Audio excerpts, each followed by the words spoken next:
अस्सलाम वालेकुम viewers, welcome to Urdu से YouTube channel. Like the video, subscribe my channel and press the bell icon to get notified. नाम है तालिब। तालिब नाम के इंग्लिश में स्पेलिंग बनते हैं TALIB। तालिब नाम का इस्तेमाल लड़कों के नामों में होता है। तालिब नाम लड़कों के लिए मखसूस है। तालिब नाम का मज़हब मुस्लिम है। तालिब नाम के मायने हैं तलब करने वाला।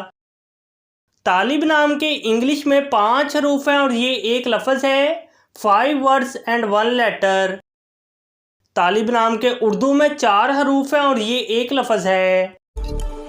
अपने नाम का मीनिंग जानने के लिए कमेंट बॉक्स में लिखिए। चैनल को सब्सक्राइब कीजिए, वीडियो को लाइक और शेयर कीजिए। Thanks for watching.